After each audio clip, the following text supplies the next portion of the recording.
Does the Bible reveal a key ingredient that every couple, family, church, and organization must have in order to enjoy God's greatest blessing? It sure does.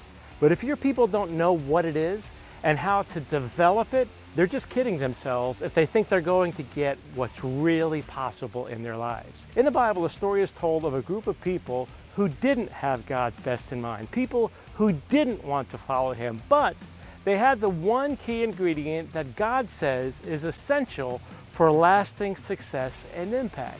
And because they had it, even though they were opposed to God, God literally says that nothing they set out to do will be impossible for them.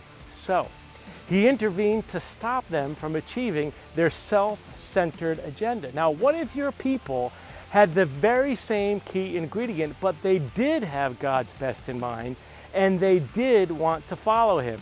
Instead of God intervening to stop them, He'd intervene to bless them, and the impossible would become probable. They'd have God's consistent and growing blessing the way He intends His people to be blessed, but often escapes us because we simply don't know any better. Now, how can I say that? Because it's not my idea, it's God's idea. We literally have His word on it. Are your people really prioritizing what God says is essential, or are they unintentionally missing His best? What is the key ingredient that every couple, every family, every church, and every organization must have in order to enjoy God's greatest blessing? It's unity, not the uniformity that we mistake for unity.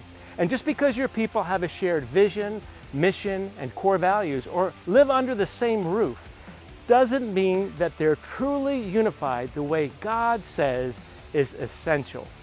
We live in an age where it's easier to connect with each other than at any other time, but we're more disconnected than ever. We may not look disconnected, but in our heart of hearts, we are.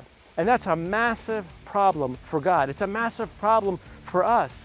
It's actually what keeps us from experiencing His blessings that we long for. Biblically, they'll always escape us to the degree that's possible until we have the kind of unity that God requires. So what does this type of unity look like, and how is it achieved?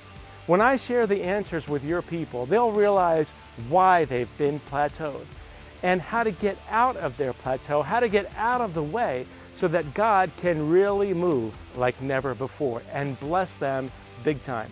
They'll stop experiencing hit and miss success. They'll start having consistent results that only come when we have true biblical unity. Your people deserve to know what true biblical unity is and what it looks like so they can start living magnetic lives, lives that attract and maintain the blessing of God. I don't know about you, but I want to live that kind of life, and I want to help your people do the same.